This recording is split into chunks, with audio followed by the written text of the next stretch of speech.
और यदि चाहिए तो एक कटोरा लेके बैठ जाइएगा, उसमें भीख भी मिलेगी आपको। इकोनॉमी बताइए कि क्या देश 205 लाख करोड़ कर्जे में है या नहीं है, मैं ये पूछना चाहता हूँ। 192 देशों में सबसे ज्यादा कर्जा जापान पे है, उसके बाद अमेरिका पे है। अरे मेरे को बोलने दो भैया। उसके बाद चाइना पे है, वो कितनी प्रगति कर रही, कितनी सुपरफास्ट ट्रेनें चल रही हैं। आपको विकास तो सहारा चाहिए और कर्जा बिल्कुल ना चढ़े। हम तो ये कह रहे कि 195 देश लोकतांत्रिक हैं, तो 195 देशों में ईवीएम पे चुनाव नहीं होता, यहाँ ईवीएम पे चुनाव क्यों होता है? आप ईवीएम पे जीतते हो, ईवीएम से चुनाव बंद कराइए। पहला मुद्दा ईवीएम से चुनाव बंद कराइए। आप बैलेट पेपर से सियानी बिल्ली खंबा नोचे। भाग क्यों रहे? भाग क्यों रहे? बिल्ली खंबा नोचे। अंगूर खट्टे हैं, झगड़ा कर झगड़ा नहीं करेंगे, कह रहे हैं झगड़ा नहीं करेंगे, प्यार से आपको समझाएंगे। आप भाग क्यों रहे? भागो नहीं भाई, आप गलत नहीं है, भाग क्यों रहे? आएंगे तो मेरे मोदी, आएंगे तो मेरे मोदी। आप मंदिर का उद्घाटन भी होगा, दीपक भी चलेंगे। लास्ट में बेटे मैं एक ही बात कहूंगा, साडा मोदी पल्ले पल्ले, बाकी सारे ठल्ले ठल्ले। प्रतिभा है कि आपके नाम के पीछे गांधी लगाए, आप देश को बनाना बंद कर दो। ये गांधी फैमिली, अब ये देश फंसेगा नहीं इस गांधी परिवार की बातों में आके। हमने बहुत मुलायम सिंह परिवारवाद देख लिया, हमने लालू परिवारवाद देख लिया। यदि पूरे देश में, पूरे प्रदेश में, हर प्रदेशों में 2-4 विश्वविद्यालय जेएनयू जैसे बनते तो गरीब का बच्चा पढ़ता। आज की डेट में सेल्फ फाइनेंस व्यवस्था हो चुकी है कि सेल्फ फाइनेंस व्यवस्था में आप 50,000 फीस दीजिए, बीटीसी करिए। जेएनयू में पढ़ कौन रहा है? जेएनयू में पढ़ कौन रहा है ये बताइए। जेएनयू में ब्राह्मण भारत छोड़ो, बनिया भारत छोड़ो, हिंदुस्तान तेरे टुकड़े होंगे और मरने के नारे दिए जाते हैं, हिंदुस्तान मुर्दाबाद के नारे दिए जाते हैं। जेएनयू में पढ़ कौन रहा है ये बताइए। तो राम मंदिर से रोजगार नहीं मिलेगा? राम मंदिर से सिर्फ वहाँ के लोगों को रोजगार मिलेगा जो अयोध्या में लोग हैं। पूरे देश के लोग टूरिज्म बढ़ेगा, टूरिज्म बढ़ेगा। प्रेम मंदिर के अंदर लोग नहीं आते क्या? टूरिज्म बढ़ेगा, लोग देश विदेश से आए, विदेशों से लोग आएंगे अयोध्या का राम मंदिर देखने। देश के अंदर इन्वेस्ट होगा वो पैसा, ऐसा नहीं है कि एक ही जगह जाएगा, अयोध्या में ही जाएगा। और यदि चाहिए तो एक कटोरा लेके बैठ जाइएगा, उसमें भीख भी मिलेगी आपको। कि आज इनके लिए राम तो विरोधी है ही है ये, लेकिन इनके लिए हर मंदिर विरोधी है ये लोग। ये किसी के काम के नहीं है। ये कांग्रेस वालों ने जिंदगी भर इस देश को बर्बाद किया है। बीजेपी तो जिस दिन से बनी है उस दिन से राम के साथ थी, आज भी साथ है और कल भी साथ रहेगी। भड़काऊ भाषण तो देंगे, विरोधियों का काम क्या है? आज सारे नक्सली, सारे चोर, सारे उचक्के, सब पे केस दर्ज, सारे एक तरफ खड़े हैं और वो बंदा अकेला पट्टा शेर सामने खड़ा है और किसी की हिम्मत नहीं है उसको गिरा दे। किसको शेर बोल रहे हैं? नरेंद्र मोदी का शेर बोल रहा हूँ।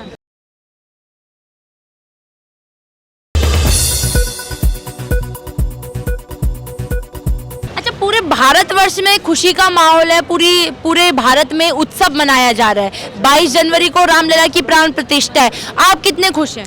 देखिए, पूरी दुनिया खुश है तो हम दुखी नहीं हैं, लेकिन मामला ये कि पूरे देश में 205 लाख करोड़ देश कर्जे में है।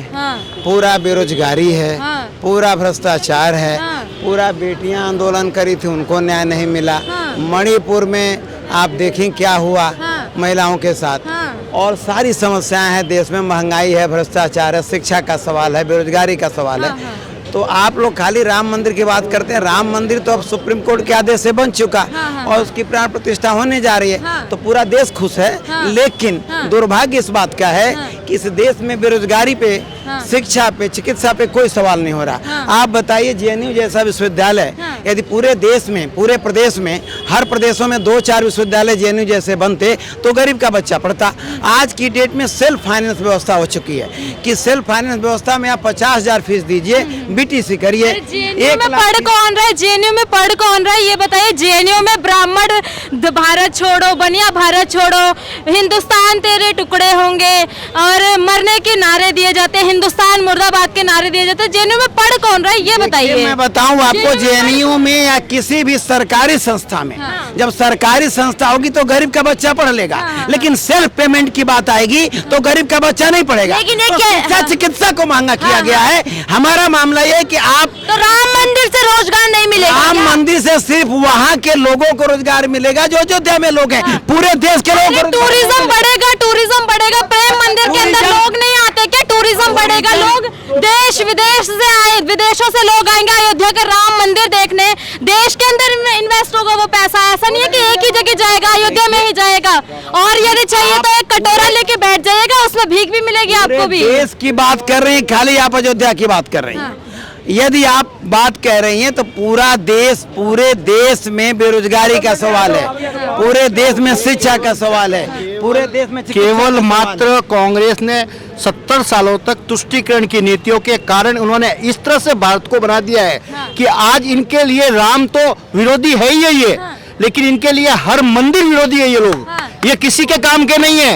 ये कांग्रेस वालों ने जिंदगी भर इस देश को बर्बाद किया है। लेकिन वो तो कह रहे हैं राम सबके हैं। राम सबके है तो आओ ना, राम बुलाया ना, जाओ ना भी राम के पास। कह रहे बीजेपी राजनीति कर रही है उस पर। बीजेपी तो जिस दिन से बनी है उस दिन से राम के साथ थी, आज भी साथ है और कल भी साथ रहेगी। चाचा कह रहे स्कूल बने होते, हॉस्पिटल बना होता तो ज्यादा अच्छा होता। स्कूल बने हैं ना, 2014 के बाद कितने स्कूल बने इनको पूछिए पहले। ये केवल कहने की बातें नहीं होती है, काम दिखता है। आज आप जाइए आप। ये तो कह रहे देश कर्जे में डूब गया है। अरे भैया, आपकी अर्थव्यवस्था बढ़ेगी तो कर्जा भी बढ़ता है, ऐसा नहीं होता है। अर्थव्यवस्था के आधार पे होता है सब चीजें। ओके, इकोनॉमिक्स को ये समझते ही नहीं है, इन्होंने तो अपनी जेबें भरी है, इनको क्या पता होता है इकोनॉमी। बताए कि क्या देश 205 लाख करोड़ कर्जे में है या नहीं है, मैं ये पूछना चाहता हूँ। अरे मैं कह रहा हूँ कर्जा बढ़ा है, मैं मानता हूँ, चलो, लेकिन आपका डेवलपमेंट कितना बड़ा है ये इनको नहीं दिखता है। इनको कर्जा दिखता है केवल, क्योंकि इन्होंने जिंदगी में अपनी जेबें भरी है, इनको पता ही नहीं। हम आपसे ये कहते हैं, देखिए सब बात की एक बात मैं ये कहता हूँ कि देश में शिक्षा चिकित्सा के सवाल पे काम होना चाहिए, बेरोजगारी पे काम होना चाहिए। और जो हो रहा है आप इस देश में हिंदू मुस्लिम सिख ईसाई सारी जातियों सारे धर्मों के लोग हैं, सबको स्वतंत्रता है, जो चाहे जो मनाए। लेकिन आप सिर्फ इसकी बात करिए कि आज 24 के चुनाव में आप सिर्फ राम मंदिर की बात मत करिए, आप सबकी बात क्यों नहीं करेंगे? राम करिए। 22 तारीख को दिया जलाएंगे, दिवाली मनाएंगे। 22 तारीख को दिया जलाएंगे, पूरा देश मनाएगा। लेकिन मैं ये कहता हूँ कि आप चिकित्सा शिक्षा के सवाल पे बात करिए, आप बेरोजगारी पे बात करिए, आप सब पे बात करिए। क्या नाम पूछे इनसे, नाम पूछे। क्या नाम है भाई साहब? नाम से आपका क्या मतलब? नाम है ना। 192 देशों में सबसे ज्यादा कर्जा जापान पे है, उसके बाद अमेरिका पे है। अरे मेरे को बोलने दो भैया। उसके बाद चाइना पे है, वो कितनी प्रगति कर रही, कितनी सुपरफास्ट ट्रेनें चल रही हैं। आपको विकास तो सहारा चाहिए और कर्जा बिल्कुल ना चढ़े। हम तो ये कह रहे हैं कि 195 देश लोकतांत्रिक हैं, तो 195 देशों में ईवीएम पे चुनाव नहीं होता है। यहाँ ईवीएम पे चुनाव क्यों होता है? आप ईवीएम पे जीतते हैं, ईवीएम से चुनाव बंद कराइए। पहला मुद्दा ईवीएम से चुनाव बंद कराइए। आप बैलेट पेपर से सियानी बिल्ली खंबा नोचे। बात क्यों रहे? सियानी बिल्ली खंबा नोचे। अंगूर खट्टे हैं, झगड़ा नहीं करेंगे, कह रहे हैं झगड़ा नहीं करेंगे, प्यार से आपको समझाएंगे। आप भाग क्यों रहे? भागो नहीं भाई, आप गलत नहीं है, भाग क्यों रहे? आएंगे तो मेरे मोदी, आएंगे तो मेरे मोदी। आप मंदिर का उद्घाटन भी होगा, दीपक भी चलेंगे। लास्ट में बेटे मैं एक ही बात कहूंगा, साडा मोदी पल्ले पल्ले, बाकी सारे ठल्ले ठल्ले। मंदिर बन रहा है, खुशी है। चक्कर में कोई नहीं है, चक्कर में। सर आप क्या कहेंगे? भैया I like Modi. I like Modi. Ram मंदिर बन रहा है, कैसा लग रहा है? बहुत खुशी हो रही है, राम मंदिर तो सभी को चाहिए था। और इसमें मुस्लिम्स को पता नहीं क्यों अगर ऐसा लगता है तो वो भी गलत है। भाई राम कोई मुस्लिम्स या हिंदू के नहीं है, सभी के हैं। और अयोध्या तो फेमस ही राम के लिए, जैसे हज का आज हज की जगह कोई कुछ और बना ले तो मुस्लिम्स को बुरा लगेगा ना। तो अयोध्या तो राम की नगरी है, तो सभी जानते हैं, इतनी पुरानी संस्कृति है। और अगर बुरा ना माने मुस्लिम भाई, तो कुरान में भी ये लिखा हुआ है कि भाई राम ने जन्म लिया, सब कुछ लिया, तो फिर ये हम तो भारतीय संस्कृति तो बहुत पुरानी है ना। सर कैसा लग रहा है, 22 तारीख को प्राण प्रतिष्ठा है, कैसा आप महसूस कर रहे हैं? बहुत बढ़िया महसूस हो रहा है। सारे देश में पूरी धूमधाम से दिवाली मनेगी। पहली बार है कि 2 बार दिवाली मनाएंगे बढ़िया से। मतलब हमारे प्रभु राम आ रहे हैं, मतलब इतनी खुशी है बहुत जबरदस्त तरीके से। जिस तरीके से मुगलों ने हमारे देश को लूटा था, सारे मंदिरों को तोड़ा था, स्टेचू को तोड़ा था, आज जाके देख लो हर पूरे मंदिरों को तोड़ा गया था। आज पहली सरकार है जिसने दोबारा से मंदिरों को बनवाया है। पहली सरकार है, 500 सालों से हम लड़ाई लड़ रहे थे। अपने ही देश में मेजॉरिटी मंदिर में पूजा करने के लिए तरस गई थी। आज पहली बार नरेंद्र मोदी की सरकार में, मेरे मोदी जी की सरकार में हमने राम मंदिर को लाया और जीता केस को। हिंदुओं की देख लो, हमारी वो देख लो एक कि हमारे ही देश में अपने ही राम को पूजने के लिए हमने केस लड़ा और हम जीते। लेकिन कह रहे हैं अब राम जो है वो आध्यात्म का मुद्दा नहीं है, अब वो पॉलिटिकल मुद्दा बन चुका है। अरे ये तो कहेंगे ही ना, हमारे लिए तो सब तरीके के मुद्दे हैं। बनाओ कितना बनाना है, पॉलिटिकल है, सब कुछ है, लेकिन राम हमारे हैं और इस देश में पूजे जाएंगे राम। जो राम को नहीं पूजेगा वो यहाँ नहीं रहेगा, उसे कोई अधिकार नहीं है इस देश में रहने का। अब वो जमाने गए जब मुगलों ने हमें लूटा, फ्रांसीसियों ने हमें लूटा, अंग्रेजों ने हमें लूटा। अब हम नहीं लूटेंगे, अब राम आएंगे, राम को पूजना पड़ेगा, चाहे कोई भी धर्म है। आप राम को मानते हो तो इस देश में रहोगे। जब राम आ रहे हैं तो बार बार क्यों विवादित टिप्पणी की जा रही है? टिप्पणी तो करेंगे ना, ये भड़काऊ भाषण तो देंगे। विरोधियों का काम क्या है? आज सारे नक्सली, सारे चोर, सारे उचक्के, सब पे केस दर्ज, सारे एक तरफ खड़े हैं और वो बंदा अकेला पट्टा शेर सामने खड़ा है और किसी की हिम्मत नहीं है उसको गिराने। किसको शेर बोल रहे हैं? नरेंद्र मोदी को शेर बोल रहा हूँ। दुनिया को बताए, पूरा विश्व आज जय जयकार कर रहा है, पूरा विश्व आज। आप देखो ना मालदीव की क्या हालत कर दी। एक जरा सा लोग कह रहे थे अरे तो सैर करने के लिए गए हैं, एक जरा सी उनकी सैर से ना, एक सैर से पूरे मालदीव की हालत खराब कर दी बंदे ने, पूरे मालदीव की हालत। आज 4 मंत्रियों को इस्तीफा देना पड़ गया। जो मालदीव हमें कल तक गाली दे रहा था, जो हमारे सैनिकों को वापस भेज रहा था। तो ये है एक विदेश राजनीति का कमाल। कितना बढ़िया नेता मिला, 73 साल का आदमी दिन रात काम कर रहा है, बिना बुखार बिना खांसी के।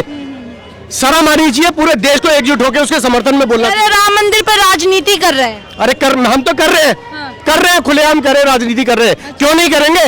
जब आप लोगों ने राजनीति करी थी हमारे मंदिरों को तोड़ के, जब आप लोगों ने राजनीति करी थी हमारी शिक्षा को खत्म करके, जब उस नालंदा यूनिवर्सिटी को जला के राजनीति करी थी, तब नहीं नजर आया किसी को। आज जब हम दोबारा उसी शिक्षा को, उसी मंदिरों को जब हम बना रहे हैं तो क्यों आग लग रही है? तब कोई क्यों नहीं बोला जब हमारे देश को गुलाम किया गया था इन मंदिरों को तोड़ करके? जब राम मंदिर का फैसला आया है तो कह रहे कि तथ्यों के आधार पर फैसला नहीं आया है, हिंदुओं की आबादी को देखकर फैसला लिया गया। अच्छा, जब ये बिल्किस बानो वाला केस पे सुप्रीम कोर्ट ने अपना वो दे दिया तब तो आप सुप्रीम कोर्ट की मानोगे। लेकिन अब जब राम मंदिर पे मुद्दा आया तो आप सुप्रीम कोर्ट की नहीं मानोगे। जब राजीव गांधी ताला खुलवा सकते हैं रात को 12 बजे सुप्रीम कोर्ट का, तब आप सुप्रीम कोर्ट की मानोगे, और राम मंदिर के मामले में आप सुप्रीम कोर्ट की नहीं मानोगे। तो ये तो ये दुमई वाली वो है इनकी राजनीति कि मतलब 2 तरीके से मुंह खोलेंगे। लेकिन आप किसको श्रेय देते हैं राम मंदिर बनने? राम मंदिर का श्रेय पूरा ये नरेंद्र मोदी सरकार को श्रेय जाता है। अगर मोदी जी नहीं होते ये राम मंदिर कभी भी नहीं बन पाता, कभी भी नहीं। इस देश में जितना जोश अभी भरा है हमारे मंदिरों को लेके, हमारे सिस्टम को लेके, हमारे देश के प्रति हमारी भावना को लेके, वो मोदी की वजह से भरा है। कह रहे मोदी, राहुल गांधी प्राण प्रतिष्ठा के दिन न्याय यात्रा कर रहे हैं। राहुल गांधी बच्चा है, बहुत छोटा सा बच्चा है बेचारा। उसे किसी और काम में लगा दिया होता ना, जैसे राजीव गांधी पायलट थे लेकिन उन्हें राजनीति में घुसा दिया, समझ नहीं थी। ऐसे ही राहुल गांधी का ये लोग हश्र करके छोड़ेंगे आज में। लेकिन ठीक है, लोगों को जैसे ये कपिल जो अपना कपिल शर्मा था, कपिल शर्मा को चुनौती देने वाला कोई नहीं था। आज उसका काम खत्म कर दिया पट्टे ने, राहुल गांधी ने, कपिल शर्मा का। आज पूरे देश को एक सबसे बड़ा जोकर मिल गया है।